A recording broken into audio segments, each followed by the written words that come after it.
Bonjour l'élite, nous sommes le jeudi 10 mars 2022 à l'heure où je tourne cette vidéo. Mais elle sortira sans doute plus tard, donc bonjour à vous qui me regardez depuis le futur. Et aujourd'hui, la valse du forum nous entraîne vers un fait divers grave et assez traumatisant qui n'est pas sans en rappeler un autre qui est arrivé au Japon il y a plusieurs années. Voilà, d'une gamine de 12 ans abusée sexuellement et torturée durant des mois à Nîmes par des adolescents. Voilà, on va en profiter pour présenter un peu la ville de Nîmes, la peuplade celte qui l'a fondée, parler de Junko Furuta, hein, qui est une affaire japonaise très connue, on va la survoler assez rapidement parce que c'est atroce, qui est arrivée en 1989, voilà, pour des faits similaires, puis un peu voir ce que nous dit le forum sur tout ça. Donc, pas la vidéo la plus rigolote, je le crains, mais enfin voilà, on va en parler. Allez, je vous envoie un petit générique. Un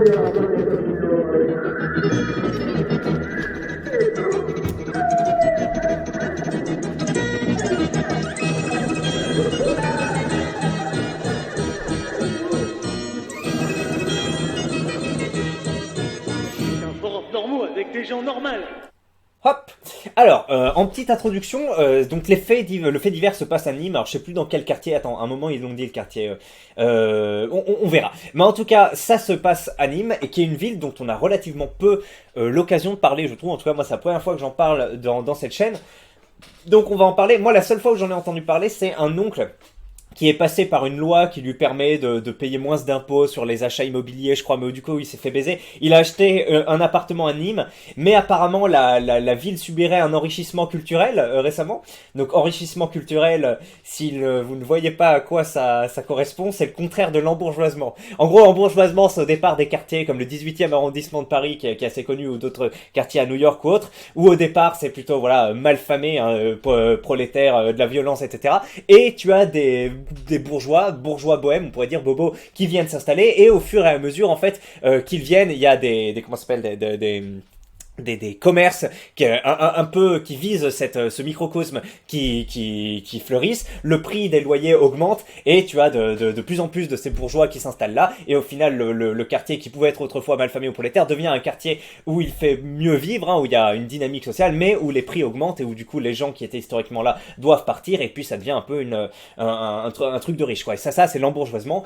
Et l'enrichissement culturel, c'est un peu l'inverse. Voilà. Si ça vous parle. Et bref, apparemment, Nîmes serait soumis à de l'enrichissement culturel, comme la plupart des grandes villes françaises. Et donc, ça aurait tendance à être de moins en moins agréable là-bas. Alors, si vous venez de Nîmes, n'hésitez pas à nous le dire. Et où est-ce que ça se situe? C'est la troisième plus grande ville d'Occitanie, comme nous l'apprendra Wikipédia. Et c'est à peu près entre Montpellier et Marseille. Vous voyez, là, pas loin de la mer, mais pas sur la mer. Et grosso modo dans le sud. Hop, pour ceux qui ne savaient pas où était Nîmes. On lira l'article plus tard. Donc Nîmes, voilà, je me suis promené un peu sur l'article Wikipédia avant de vous lancer cette vidéo pour me dire tiens, oui, Nîmes, c'est ça, population, etc., hydrométrie. Et je suis tombé sur le truc de l'histoire. Attendez, où c'est que c'est marqué Celte? Et en gros, à un moment, voilà, il parle d'une peuplade celte qui habitait là-bas, qui s'appelait les Volques acéromiques. Je me suis dit, tiens, c'est rigolo. Et alors, moi, j'adore regarder, vous savez, les peuplades anciennes, les Francs, tu vois, les Francs qui ont donné la France, qui viennent au départ de plus ou moins de Belgique, Allemagne, enfin, et même au départ encore avant, les Vandales qui viennent de Pologne au départ, qui sont installés à la fin plus ou moins en Algérie, enfin, au nord du Maghreb, les Tatars, attends, je confonds pas. Non, non, c'est les Tatars. Au départ, c'était des mecs qui venaient encore plus à l'est que les Mongols. C'est-à-dire les Mongols, vous voyez, c'est au-dessus de la Chine, et encore à l'est, et donc entre la Chine et la Mongolie, enfin dans ce zone-là, il y avait les Tatars, et les mecs sont fait prendre par les Mongols, puisque c'était un peu une tribu adverse mais conquise, et les mecs ont été envoyés en première ligne pour aller défoncer les Occidentaux en gros pendant les invasions mongoles. Et après les mecs, déjà comme c'était eux qui venaient, qui c'était les Tatars, on a parlé du Tartare, vous savez, et on liait un peu les enfers, le Tartare, Avant, le Tartare, en gros, c'était les enfers pour les Romains, je crois, ou les Grecs, un truc comme ça. Et du coup, on a dit que c'était eux, les mecs du Tartare. Enfin, moi, j'ai cru comprendre ça, hein, mais voilà, je sais pas si c'est vrai ou pas. Et après, les mecs se sont installés près de la mer Noire, je crois, enfin, en Russie, donc très loin de leur terre originale. Et j'aime bien voir comment tous ces peuples à l'ancienne ont migré, se sont installés à des endroits. C'est toujours assez fou. Et ben là, vous voyez les Volques acéromiques, quand on va voir le truc après. C'était un peuple gaulois de la Gaule narbonnaise. Donc Narbonnaise, un Narbonne, Narbonoïde, vous connaissez. C'est donc là, Nîmes, tout ça, ils sont installés à Nîmes comme il l'explique dans l'article Wikipédia. Et au départ, les mecs viennent du Danube, donc quand même à des centaines de kilomètres de là-bas. Et ils sont installés jusque dans la putain de Turquie. Donc c'est incroyable. À chaque fois, ces peuples-là, ça me fume. Et voilà. Et le truc Ah bref, allez, on continue. Et donc, on revient, on part de nos Celtes et on revient vers nos peuplades peut-être un peu moins intéressantes qui peuplent Nîmes en ce moment. Et donc, mardi midi, la police municipale de Nîmes est intervenue rue Claude-Nicolas Ledoux pour une rixe entre plusieurs individus.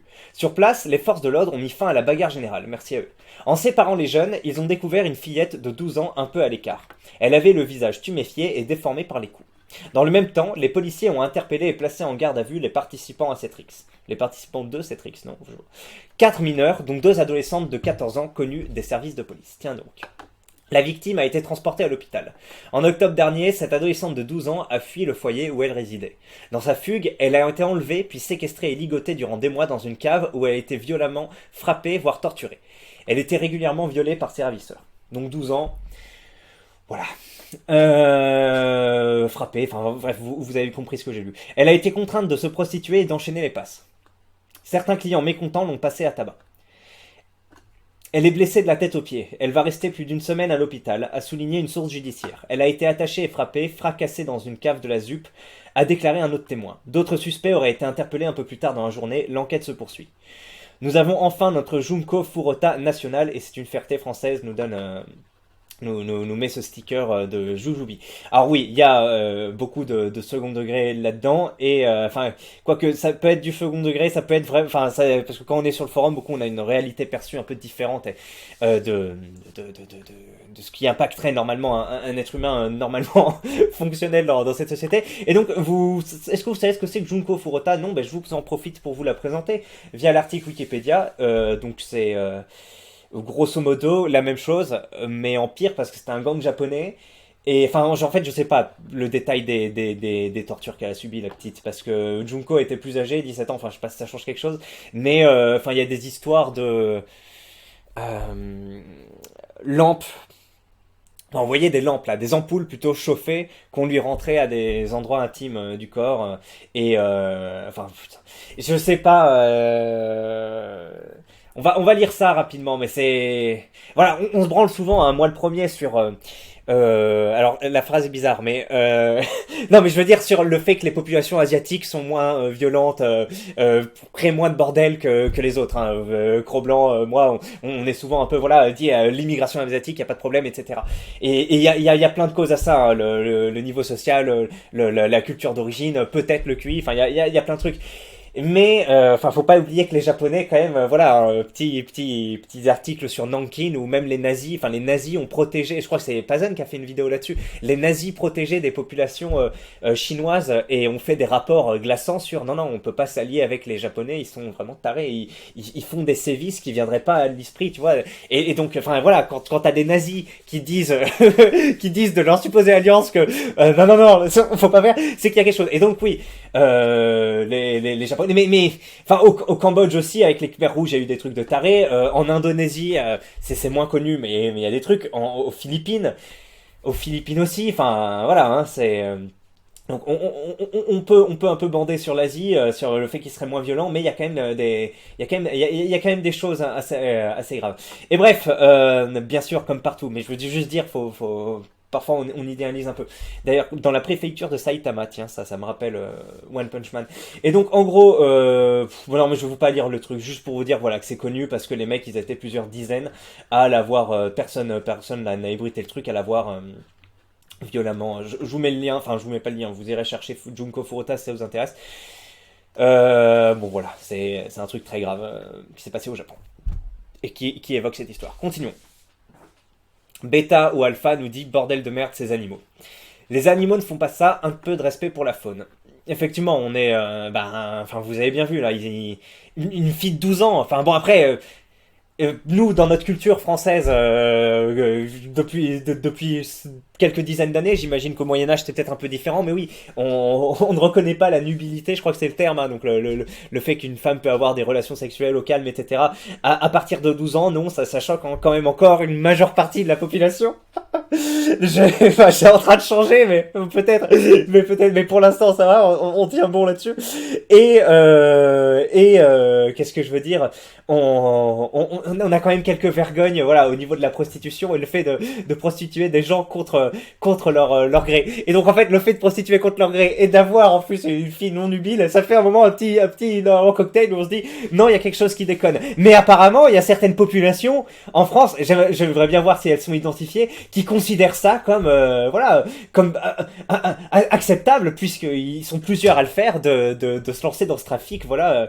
Donc on va voir s'il y a plus d'informations là-dessus. Et puis heureusement, nous vivons dans le pays des droits de l'homme, on le rappelle. Donc les jeunes qui ont fait ça sont mineurs au moment des faits, hein, puisque c'est dit des adolescents. Et puis en plus c'est des filles, donc elles risquent d'avoir une petite injonction, une petite non pas, je sais plus comment ça se dit. Enfin bref, que tu dis comme c'est des filles. Tu trouves plus de... c'est quoi le mot que je cherche? Circonstances atténuantes, ça arrive. Bon, dans la vision du forum, hein, mais en gros, sur la vision du forum, sur les décisions de justice, etc., où il y a un discours qui dit qu'on leur trouve plus de circonstances atténuantes. Après, est-ce que c'est vrai? C'est pas... Je sais pas. Mais donc oui, on est très heureux de vivre dans le pays des droits de l'homme. On espère que ces jeunes adolescents qui ont perpétré ces actes atroces, eh bien, bénéficieront de ces droits de l'homme et ne feront que quelques mois de prison au mieux. Hein. Comme, je sais pas, attends... Mais oui, comme ceux qui ont violé la petite Shaina là, de 15 ans, ils étaient mineurs, ils avaient moins de 16 ans au moment des faits, maintenant ils ont plus. Donc ils ont, pareil, hein, ils ont séquestré une fille, non, oui, donc elle a été enceinte, après ils l'ont fait avorter, je crois, et ils l'ont brûlée vive. Voilà, donc c'était dans un truc de Paris, hein. Il y a un mec qui en parle, son frère, qui en parle en étant très ému de cette affaire. Et on apprend, j'écris China, hein, si ça vous parle, China, voilà, ce truc sur Combini, meurtre de Shaina à Creil, son frère Trénoine, ma sœur est morte pour rien. Oui, et on apprend avec joie que dans notre pays des droits de l'homme, ceux qui ont fait subir ces vices ont eu quoi, je crois, un an de prison. Les trois ont eu un an de prison, un truc comme ça. Donc on se sent protégé, on sent que la justice est forte dans notre pays, ça fait du bien de vivre là. Donc on espère une peine aussi lourde, n'est-ce pas, pour ces malfaiteurs qui ont voilà, séquestré et fait tapiner une fille et puis l'ont violée à plusieurs reprises. Au moins, elle a toujours la vie. Après, bref, continuons. Vivement que l'humanité disparaisse, même la fille de 12 ans. Putain, mais qu'est-ce qu'elle va devenir plus tard? Et oui, on sait que en plus les traumatismes vécus pendant l'enfance, après, il y en a beaucoup qui viennent des psychopathes ou autres. Donc, oui, c'est. Enfin, bref, je sais pas comment elle se reconstruira, mais. Voilà. Peine de mort pour ces ravisseurs et agresseurs. Alors je sais pas ce que vous en pensez. Hein. Moi je suis contre la peine de mort appliquée. Enfin genre tu dois faire des enquêtes, etc. Parce qu'en fait là, voilà, si tu trouves que quelqu'un est mort et que tu sais, t'as des gros doutes sur qui a fait quoi, etc. Là c'est compliqué de mettre la peine de mort parce que tu auras toujours, comme aux États-Unis, des mecs qui sont accusés à tort et voilà. Par contre, quand le truc est manifeste, tu vois, moi je serais pour hein, envoyer direct. Et alors là, après, tu vois que c'est manifeste, mais tu sais, est-ce qu'il y a quatre personnes qui y habitent, est-ce que qui est le chef, qui, tu vois, après faut avoir le témoignage de la fille aussi. Mais oui, moi, après sur des mineurs, je sais pas, mais enfin moi je lis des trucs comme ça, oui, ma première pulsion c'est oui, tu te débarrasses de ça, non, tu dépenses pas plus de thunes, tu dépenses pas de thunes dans un procès, dans des avocats, dans je sais pas quoi, dans une prison, de la bouffe ou autre, non, tu découvres des mecs, quel que soit leur âge, ils ont fait ça pendant plusieurs mois, il y en a aucun d'eux qui a parlé, il y en a aucun d'eux, ça dégage. Après bien sûr c'est des circonstances, il faut, je sais pas, c'est des gangs de personnes qui viennent d'un autre pays à côté de Roumanie, si vous voyez de quel peuplade je peux parler. S'il faut, c'est des mecs comme ça qui sont, vous savez, qui ont de l'alcool dans les biberons depuis vous savez, certaines peuplades hein, ont des bébés, ils font la manche avec des bébés, et dans leur biberon, il est commun qu'ils mettent de l'alcool pour que le bébé soit plus endormi, plus groggy et gueule moins.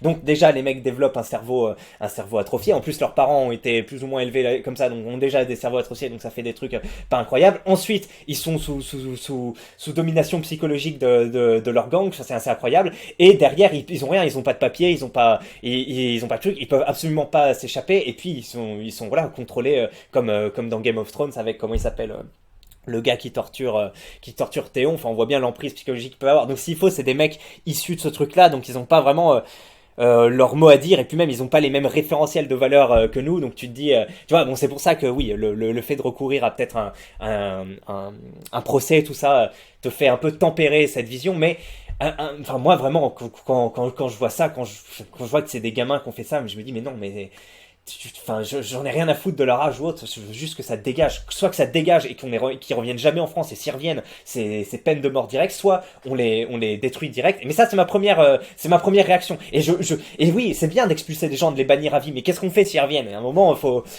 faire des. Donc, bref. C'est la première réaction qui me vient, mais après, peut-être à tempérer dans un second temps. Voilà, voilà. Borbenel mène Nîmes. Nîmes est complètement remplacé, nous dit-on. Ce n'est pas surprenant pour le coup. Qu'est-ce qu'elle va devenir plus tard? Chroniqueuse sur TPMP après avoir écrit un livre sur son calvaire. Je sais pas. Je sais pas, hein, c'est. Bref. Le délire des caves qui devient réel.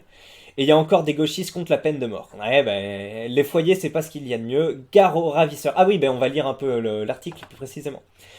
Une ado de 12 ans aurait été violée et forcée de se faire ça durant des mois. C'est le début d'une affaire aux apparences particulièrement sordides. Tout a commencé vers 12h30 ce mardi par une intervention. Ah mais c'était déjà marqué ça. Cette dernière était en fugue d'un foyer depuis octobre. Donc déjà, elle n'a pas une enfance facile, puisque quand t'es mis en foyer, t'as des problèmes familiaux ou que t'as pas forcément de parents ou autre.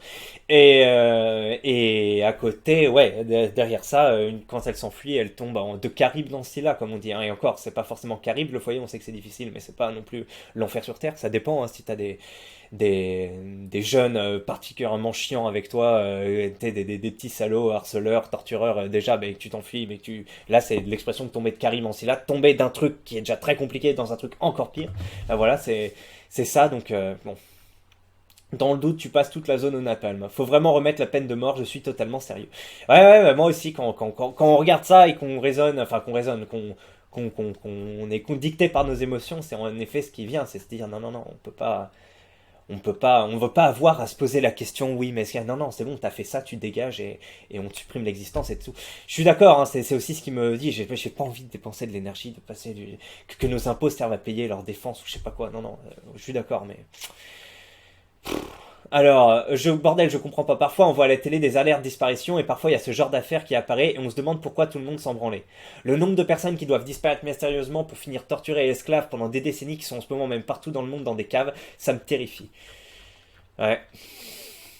Elle démarre mal dans la vie. D'abord foyer, puis forcée à ça dans des caves et passée à tabac. Moi, perso, j'aurais pas envie de vivre. Ouais. Et puis on a eu un mec là qui avait été capturé par des dealers aussi. Récemment. Bref. La vache, elle a eu plus de chance que Junko car elle a survécu, mais nom de Dieu, la vie foutue quoi. Ouais. Qu'est-ce qu'on a là maintenant? La franc-maçonnerie est experte en la matière. Bordel ceci, ils font des soirées dans des châteaux parfois. Ma main a coupé que c'est les mêmes trucs que dans le dossier du trou. Découverte macabre dans une loge maçonnique. 14 ans et il vait une gamine de 12 ans, s'en servent pour se faire de l'argent et la tabasse. Peine de mort même si mineure. Ah. Les mecs qui osent parler des origines. Allez lire le rapport du trou si vous pensez que ce genre de truc est propre aux banlieues. Effectivement, c'est propre à différentes strates sociales, à différentes peuplades, à différentes oui, ethnies ou autres. C'est assez bien dit. Puis on voit même, si vous êtes sur un logiciel de race, hein, il y a les Japonais qui font ça, les Blancs qui font ça. D'autres ethnies aussi, enfin bref. Le gosse est détruite là, aucun moyen qu'elle puisse s'en remettre comme ça, qu'elle puisse se remettre d'un truc comme ça. Elle a peut-être le sida en prime. Ouais. Dépasse sûrement pas mal de majeurs, sur une gamine même pas encore pubère. Il y a bien plus de pédos que ce que l'on pense en France. Presque il y a certaines cultures et religions qui encouragent ça. Je ne sais pas, moi je suis pas très renseigné sur le sujet, mais j'ai entendu parler de l'Afghanistan et d'une tradition qui s'appelait le Bachar Bazi. Peut-être que vous aussi. Saumon arc-en-ciel. Putain, alors en lisant ça, je n'irai plus jamais à Nîmes pour le coup. C'est dommage car j'aimais bien cette livre. Je me suis dit, on dirait un commentaire à la con de Saumon arc-en-ciel. Alors je t'aime bien Saumon arc-en-ciel, truc team dans les commentaires, on le voit souvent. Mais c'est quand même complètement con de tirer ça. On dirait l'autiste dans Rain Man. Qui parce que tu sais, il y a eu un accident sur une compagnie aérienne, il veut plus la prendre et il veut prendre que des compagnies aériennes qui envoient le truc. Et d'ailleurs, le truc, je n'irai plus jamais à Nîmes pour le coup, je me suis directement dit, je n'irai plus à Nîmes dans ma vie, tu vois, et ça m'a rappelé le schizophrène, l'homme sirop, tu vois. Et donc ça m'a fait tout un cocktail en lisant ça, et en lisant que j'étais homme saumon arc-en-ciel, ça m'a fait marrer, je me dis, ah putain, c'est lui. Donc je n'irai plus jamais à Nîmes pour le coup, c'est dommage car j'aimais bien cette ville. MDR, ton poste, on dirait les golems de Twitter qui boycottent la Russie. Oui, effectivement, se dire, putain, parce qu'il y a une meuf qui s'est fait séquestrer, peut aller à Nîmes, mais bon, on rappelle que Saumon arc-en-ciel est un peu à ses petites lubies. Les mecs qui osent parler des origines. Au moins les blancs se font condamner à perpétuité, pas du sursis comme les chances de moins de 18 ans. Le tout à crime égal, évidemment. À perpétuité, tu crois vraiment que les élites font de la perpétuité? Non mais je rêve, c'est pas possible une telle naïveté. Les mecs dont je te parle ne font même pas une nuit en garde à vue. Preuve, Dutroux le Landais sont en prison à perpète. Karim et Boubacar n'iront même pas en centre éducatif fermé. Alors effectivement, on parle beaucoup de Karim ou autre. On ne sait pas quelle est l'origine ethnique ou culturelle des gens qui ont perpétré.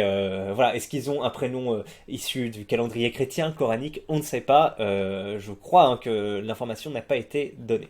C'est pas pour rien qu'on te coupe la main dès que tu voles chez eux. Ils ne comprennent que ça.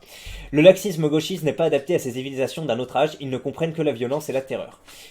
Moi, je suis assez d'accord hein, avec ça. C'est que effectivement, les droits de l'homme, tout ça, c'est pas du tout adapté à une population qui vient et qui respecte la force et qui est habituée à ça. Enfin, on le sait. Cro-Blanc disait qu'il avait été un peu, pas traumatisé, mais très marqué par une émission dans une ville un peu mi-campagne, mais avec une cité, tu vois, où les mecs de la cité foutaient le bordel, les flics un peu calmes, gros bides, tu vois, venaient, ils disaient oh, faut se calmer, etc. Et les mecs se marraient, ils disaient non mais comment tu veux qu'on les respecte, ils ont même pas de flingue, tu vois. Un moment, dans des populations qui n'ont pas intégré le contrat social et qui ont pas les mêmes valeurs que ce qu'on essaye de mettre en place dans la République, dans l'école, etc.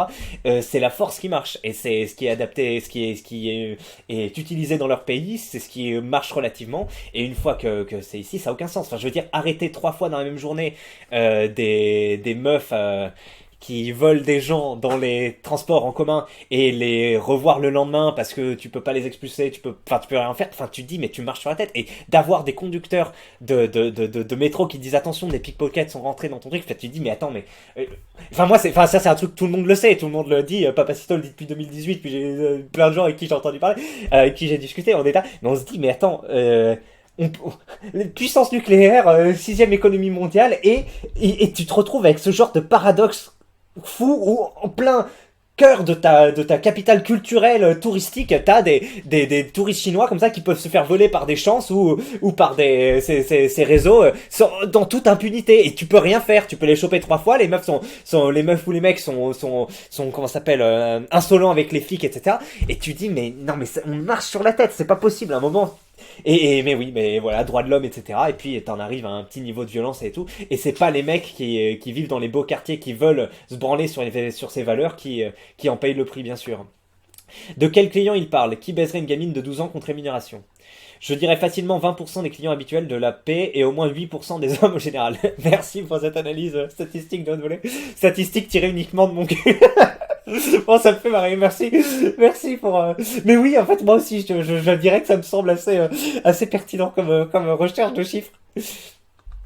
Alors, faut vraiment remettre la peine de mort, je suis totalement sérieux. La peine de mort ne suffit pas, il faut torturer et exécuter les coupables de la manière la plus sauvage et barbare qui soit, en rendant ça de manière publique, en filmant par exemple. Mais, vous savez, il y a des Marocains, il y a des touristes suédoises ou scandinaves, il y a quelques années, c'était en 2019 je crois, des Marocains qui ont capturé ces touristes, des femmes, et les ont torturés, je crois, décapités. Attends. Marocains, peine de mort... touriste suédoise. On va... Scandinave assassiné au Maroc. Peine de mort confirmée. Et les mecs, je crois, ces déchets, c'était filmé en train de faire ça, en fait. Et moi vraiment, hein, donc, je discutais avec un Marocain qui était mon collègue à l'époque. Il me dit, ouais... Ces connards, ils se sont filmés. Là, tu vois, on n'a pas la peine de mort au Maroc. Excusez-moi, j'essaye de faire l'accent marocain. Désolé si ça vous choque. Mais... j'essaye de le faire un peu, mais pas trop accentué quand même. Mais il me dit, on a la peine de mort au Maroc. Et là, tu vois, je suis fier de mon roi. Mon roi, il m'a dit, non, non, pour ces connards, on fait la peine de mort, on les tue en place publique, tu vois. Et il était d'accord avec ça. Et moi, je suis d'accord avec ça. T'as des mecs qui se filment en train de tuer, de faire des trucs.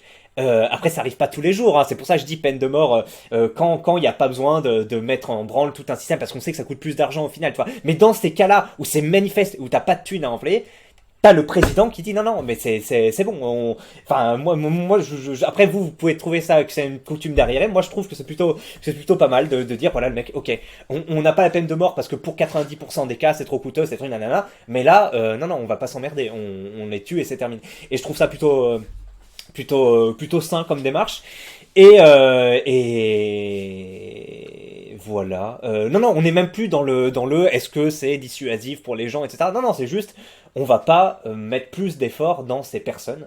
C'est bon, la dette qu'a la société, enfin, qu'a contracté la société dans leur éducation, etc. On tire une croix dessus et c'est juste, on termine ça.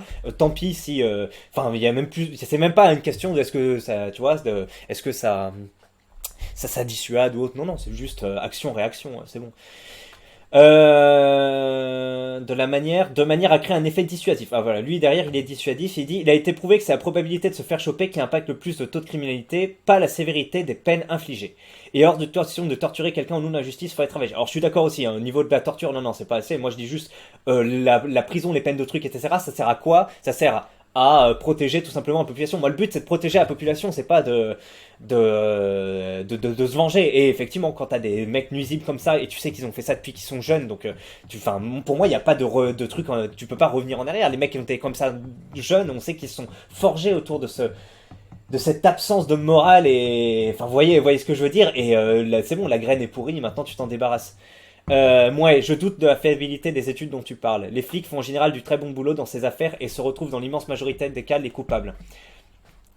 Pareil pour les faits d'agression vol à la tire. C'est juste que les mecs savent qu'ils risquent quasi rien et que même s'ils sont condamnés, ils sortent au bout de quelques mois pour une bonne conduite. Ma femme connaît une meuf dont le mec est allé en prison pour avoir tabassé à mort un pauvre type. Ils étaient à 5 contre 1, ils l'ont enchaîné de coups dans la tête. Il a pris prison pour violence ayant entraîné un mort sans intention de l'admettre. Mais ça, pareil. Ça, c'est vraiment... Enfin... mais c'est connu, hein, je repasse sur des chemins qui ont déjà été tapissés 8000 fois. Hein, voilà. Je suis pas le premier, mais vraiment, enfin, mais lire ça... sans intention de la donner, c'est bon, tu tabasses un mec à 5 sur le sol alors qu'il est tombé, à un moment, faut arrêter d'être des connards en France, faut dire, c'est bon. Faut bien leur dire à l'école, ça devrait être enseigné à l'école, parce que c'est pas normal, dans notre pays civilisé, là, il y a des gens qui meurent comme ça. Faudrait vraiment leur dire, comme ça ils sont au courant, non, tabasser quelqu'un une fois qu'il est au sol, à part dans un contexte genre King of the Street, ou voilà, ce genre de truc, hein, du MMA, voilà. Mais hors contexte, tabasser un mec une fois qu'il est au sol, mettre un coup de pied, c'est identifié comme tu veux le tuer, et c'est prison à vie ou je sais pas, mais faut arrêter. Enfin, c'est pas incroyable qu'on ait des gars qui soient jugés pour violence et entraînés à mort sans intention de la donner, alors qu'ils sont à 5 contre 1. Mais vraiment aucune intention de tuer un mec quand on lui met 25 coups de pied dans le crâne. Mais putain, le mec est sorti au bout d'à peine un an. Il vit sa vie comme si rien ne s'était passé pendant que les parents du gars qu'ils ont tué ont vu leur vie brisée pour de bon. La justice en France, c'est ça. Non mais c'est ça, moi je suis pro justice sociale, contrat social depuis le début, mais je sais pas, moi plus je lis ce genre de trucs, plus je veux juste me communautariser, vivre dans un village où il y a que des gens qui me ressemblent, et c'est bon, plus avoir à faire avec ces trucs-là. C'est sous l'Italie fasciste de Mussolini a instauré la nubilité à 12 ans, ça a servi de modèle pour le Vatican ensuite. Ouf. Source. Voyez voir, c'est grâce à Vatican II que ces lois pédophiles héritées de Mussolini ont été abolies. Aucune mention de Mussolini dans ton article, d'ailleurs on mentionne plutôt une autre date, 1889. Alors, l'âge de la majorité sexuelle a été passé de 12 ans à 14 ans en Italie et en Espagne après la chute du fascisme. Non, en Espagne, l'âge de la majorité... J'ai la tête qui bourdonne avec ces sujets un peu graves et tout. Non, en Espagne, l'âge de la majorité sexuelle reste à 12 ans jusqu'en 99. Pour l'Italie, il faudrait que je regarde un peu plus, mais j'ai rien vu qui parlait de Mussolini qui a fait passer ça à 12 ans.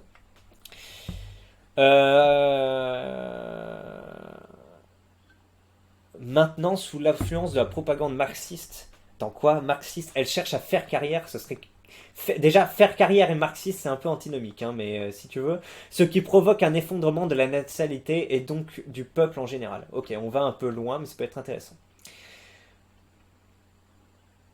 Hmm. Alors, et on a des trucs sur Wikileaks.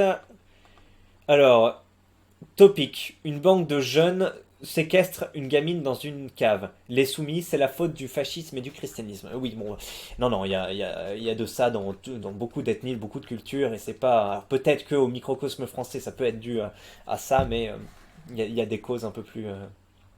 un peu autres. Après, le vrai problème, c'est qu'elle était sous la responsabilité du foyer, dont elle a fugué. Il faut plus de moyens pour ces foyers. Et voilà, les gauchistes viennent défendre les... voilà, vous voyez ces deux mots qui sont écrits là. D'après Carl Zero, donc c'est un expert en pédophilie, la partie politique du pédosatanisme, c'est LR, là, donc reconquête de Zemmour. LR. Zemmour est le seul candidat à refuser de parler des réseaux pédosatanistes. Or, chez LR, on retrouve LR, mais je croyais que c'était reconquête, moi, R. Bref, la reconquête peut-être. Renaud Camus, théoricien du GR, principal activiste du mouvement de la légalisation de la pédophilie depuis des décennies. Ah bon? Je savais pas que Renaud Camus, je savais qu'il était homosexuel, mais je savais pas qu'il était pour euh, l'extrême droite pédophile. L'ensemble du discours, ok, ben ça va s'intéresser. Est-ce que vous connaissez, vous, un peu Renaud Camus et une prétendue promixité avec la pédophilie? Ça m'intéresse. Philippe Villiers, ouais, il y a des trucs avec Philippe de Villiers. Il a répudié son propre fils car il a été victime d'un pédo pour éviter le scandale. Ça sent le MK Ultra. Alors MK Ultra, bon, je suis pas versé dans ces théories-là, mais de ce que j'ai compris, c'est une espèce de formatage psychologique à l'enfant, un conditionnement, c'est ça, pour servir des élites pédos. Je me souviens plus. J'en ai entendu parler une fois. Et les deux premiers caractères et signifie qu'il s'agit d'un programme de la direction technique de la CIA. C'est ça, MK Ultra. Et nanani, par des moyens, hôpital psychiatrique de Boston, guerre de Corée, projet Artshock, projet Bluebird. Voilà. Sarah Knafo, Zemmour la connaît depuis qu'elle a 8 ans, lui a payé un appartement à la sortie du lycée pour pouvoir la baiser tranquillement et l'a fait avorter. Ok, s'il la connaît depuis 8 ans, ouais, bon après, ça c'est tendu parce que tu peux connaître des gens depuis qu'ils sont jeunes et puis après, une fois qu'ils deviennent euh, nubiles, hein, comme on pourrait le dire, tu deviens attiré. Après, tu pouvais être attiré plutôt par eux, mais t'as. Enfin, moi je comprends, enfin, comment dire. Il y a une vidéo psychologique récemment sur un mec qui est attiré par des mineurs, je sais plus, un gamer ou autre, etc. C'est compliqué, hein, c'est parce que tu contrôles pas ce qui t'attire. Après, tu contrôles les actes que tu peux faire et l'impact de à quel point tu laisses ça rentrer dans ta vie. Et voilà, est-ce que voilà, tu vas alimenter des réseaux, tu vas mettre de l'argent dans des réseaux, tu vas discuter avec des gens, prendre des photos, etc. Le simple fait d'être attiré, mais de rien faire et d'attendre qu'elle soit nubile, par exemple, est un peu technique et un peu malsain. Mais enfin, pour moi, c'est pas trop un souci. Après, ça dépend. Est-ce que tu commences à planter des graines depuis qu'elle est petit? Est-ce que tu vois, tu ressens une petite pulsion au contact? Je suis pas, c'est l'une des premières fois que je parle de ce sujet, que ce soit en caméra ou même dans la vraie vie, donc je ne maîtrise pas tout à fait, mais tu vois, pour moi, le fait d'être pédophile, juste d'avoir des attirances pour des jeunes non nubiles, c'est enfin, c'est pas ok, c'est juste que c'est naturel, c'est comme être homosexuel ou autre, c'est naturel, t'as des trucs que tu contrôles pas, il y en a, voilà, ils kiffent ça, ou autre. Par contre, le fait, effectivement, de céder à ses pulsions et de faire de la merde derrière, ça, c'est éminemment critiquable. Et donc, le fait que Zemmour la connaisse depuis qu'elle a 8 ans, oui, mais du coup, il reste avec elle après, une fois qu'elle est plus âgée, donc, ou en tout cas, en public. Après, et après, c'est assez bizarre parce que oui, c'est vrai que la fille lui fait des œillades et tout devant les caméras, qu'elle a l'air un peu. Tu sais, il peut y avoir une relation malsaine. Je sais pas, moi je connais pas le sujet, mais vous voyez un peu à quoi ça vous apporte. Mais moi je savais pas, donc toi t'as trois éléments pour tendre vers Zemmour. Bon, ils sont pas énormes, hein, tes trois éléments, hein. Pas faire d'amalgame, pas faire d'amalgame, pas faire d'amalgame. Oui, mais on n'a pas de. On sait pas. On n'a pas plus d'éléments sur pourquoi est-ce qu'on pourrait faire un amalgame ou pas. Je crois que c'est la vidéo où je bégaye le plus hein, depuis le début de la chaîne, mais en même temps, un sujet compliqué. Allez, bah, c'est terminé pour cette vidéo, je pense. Les ravisseurs vont avoir un sacré rappel à la loi. Je n'aimerais pas être à leur place. Les clients méritent la pendaison pour abuser d'une fille de 12 ans. Quand tu proxénètes, c'est l'écartèlement. Euh... Ouais, t'es expéditif. C'est vrai, le client qui passe par là, il fait partie du truc, hein, il fait partie vraiment du problème. Ouais, déjà pour moi, je sais pas, affichage public. Bon, après, tu peux être lynché, mais faudrait, ouais, faudrait, enfin, je sais pas comment. Je pense que les flics vont quand même remonter, vont essayer de chercher les clients, quand même, qui va être les clients. Et ouais, enfin, faudrait une punition. Alors que continuons. Putain, ça parle de Lénine qui a été financé par la bourgeoisie catholique allemande qui souhaitait fermer le front de l'Est pendant la guerre. Écoutez, j'ai le cerveau qui fume un peu trop là avec toute cette affaire. Déjà tout à l'heure quand j'ai regardé le truc de Junko Futura, ça m'a mis un peu, ça m'a fait des vapeurs. Alors c'est rare, c'est la première fois que je suis dans cet état en vidéo. Je vous souhaite une bonne journée. Écoutez, je vous ai tenu au courant. À la prochaine, Elite.